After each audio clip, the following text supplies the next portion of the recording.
Well, we're going to ask Shams that question in a moment. Again, this was 4 minutes into the game. Meanwhile, let's show you the game because there was enormous drama in this. And as you would expect, Ja Morant was in the middle of all of it. Here he is with a dunk in the fourth quarter to untie the game and give the Grizzlies a 2-point lead. 20 seconds left. Down by 2. Miami Tyler Hero ties the game at 108. 5 seconds left, of course, on the night where everyone was talking about something else. Ja Morant winds up making a buzzer beater that gets a friendly roll and goes for Memphis to get the win. And he is fired up, and his father is fired up, and everyone is excited as he makes the great move, scores 30 points on the night, and the Grizzlies, who've been struggling, wind up getting the win by a deuce. And so he comes up big in the clutch. But that isn't what anyone was talking about after the game last night or this morning. It's all conversation about the finger gun gesture that he made again. And let me add the context to this in case you were not aware. Ja Morant has a history with firearms that is well documented. March of 2023, it began with a video of him at a nightclub holding a gun. Commissioner Adam Silver ended up suspending him 8 games for the incident. 2 months later, he was seen again in a video brandishing a firearm. Adam Silver came down harder, suspending him for the first 25 games of the following season. Then we had the warning yesterday, and then immediately, again, 4 minutes into the action, he makes that finger gun gesture again. Morant was asked about it afterwards. I have the quote for you here about the reaction. This is about the criticism he has faced. He said, quote, "I'm kind of used to it. I was pretty much a villain for 2 years now.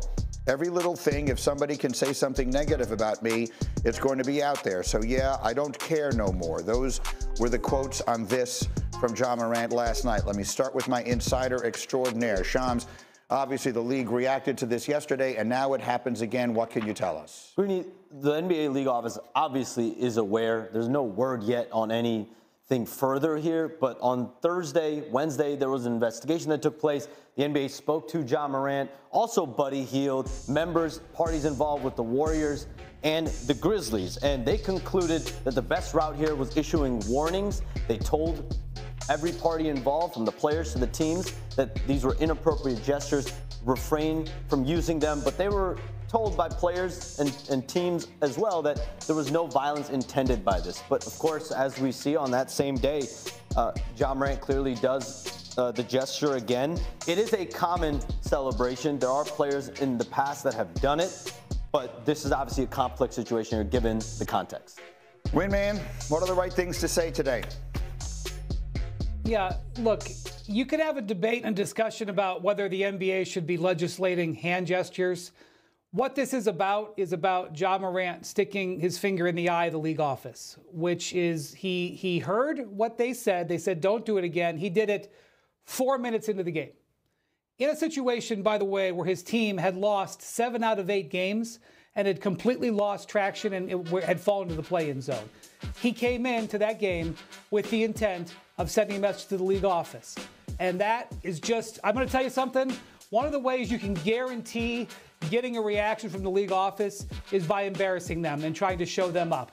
If you do it subtly, you can get in trouble. If you do it overtly like this, you're going to get in real trouble. And if you got a history of Ja Morant of listening to the league office, telling Adam Silver something straight to his face, and then doing the opposite a few minutes later, that's not going to be well received. And it is exactly the opposite of what the Grizzlies need when they're under so much stress right now, having a coaching change, having a losing streak, dealing with the pressure of all this playoff situations, and having a great moment where the Heat had won 6 games in a row. They go into Miami and get a great win. And now this is what the league and the team is now waiting for. Not who they're playing next, but what there's going to be in sort of adjudication from this. Jay Will, what's your perspective on it? Grinny, if gun gestures cross the line, then the NBA needs to draw the line. All right? They need to set the standard and then ban all gun gestures, regardless of whether you're on the floor or on the bench. I am not sitting up here on national TV absolving Ja Morant of mocking the commissioner. That will be met with some type of penalty. 2 things can be true at the same time, okay? But the amount of NBA games I go to that I've seen NBA players, whether it's clock, baba, they do all these different things, celebrations after shots. Then if it's causing this much controversy, once again, not excusing the context for Ja Morant, then ban all gun gestures. Clean house, full stop. A lot of NBA players do this. Some of the most recognizable players in the game of basketball do this. So create legislation where it stops it completely. That's my biggest takeaway. Alan? Yeah, I mean, when we talked about it earlier, Jay wasn't specific with what gestures. When you said this morning, Jay has banned all gestures, we don't want to go that far. But what you're saying there is something that we see in other leagues. Like that, so it's obviously something that should have already been handled, hasn't. But in the case of Ja Morant, it's, again, a frustrating part of a player who has been celebrated, who is somebody that is fun to watch when he's on the floor. And I have to stress on the floor because lately he has not been the last couple of seasons. And his lack of accountability and lack of humility in this situation, that's a bigger concern for the league, goes beyond gestures. It's a young rising star in the league as we're looking for who's going to be among the next stars of the league, doing exactly this, exactly what Brian said. And that's a bigger problem that I have. And for him to now make it become the victim in this whole thing is absolutely ridiculous. Do I have Graziano? Because that point that Alan just made was brought up in our meeting. Dan Graziano, our NFL insider, when we were talking about this in our meeting this morning, you immediately jumped in with something that I think is relevant here. Well, I think I waited a respectful amount of time rather than immediately jumping in, but that's okay. What I said was the NFL has already banned this, right?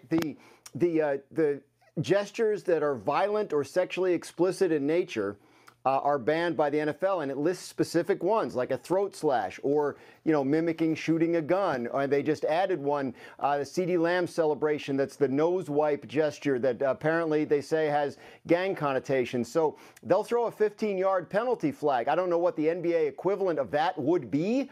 But yes, you can be, the NFL has made it very clear under their policy regarding sportsmanship and professionalism that they don't want these gestures in the game. So, Jay Will, is that the kind of thing that you're talking about, that you're suggesting the NBA needs to do to make sure there is a clear line here and it's not just for Ja Morant because of his particular history involving guns, but that it is just something that the league will not tolerate from players? Yes, Granny. I think there needs to be a clear line of demarcation. And I want to say something because I feel passionate about it. I think the league has to be somewhat careful here. It is a slippery slope to a degree, right? Because the league has embraced culture. And once again, for all these players, I want them to recognize something. When you see young boy NBA, right, and he's part of the fabric of the culture that I hear young players talk about. When you see Pooh Shiesty, when you see all these different guys, Little Dirk, that literally they're in jail, or Little Dirk just got out of jail for these same gun-related incidents. We have to be careful skirting the line here on what's culturally acceptable that the league has allowed, because it allows them to tap into a different demographic and allows them to continue to build into the fan base. This is a real thing here that the league has to be careful about. That's why rather than just set the line, draw the line, and say no gun gestures are allowed anywhere on the court or on the bench, period. In the discussion.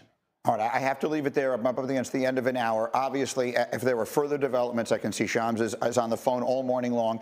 If there is any reaction from the league, you will hear it immediately here on ESPN, which, of course, is also the home of the women's Final Four. Great games tonight. Texas, South Carolina, 7 Eastern, UConn, UCLA to follow. Our Final Four pregame special begins at 6, and Sue Bird and Diana Taurasi back doing their own commenting on the games on ESPN2 and ESPN+. So all the action coming your way tonight. Coming up, the Golden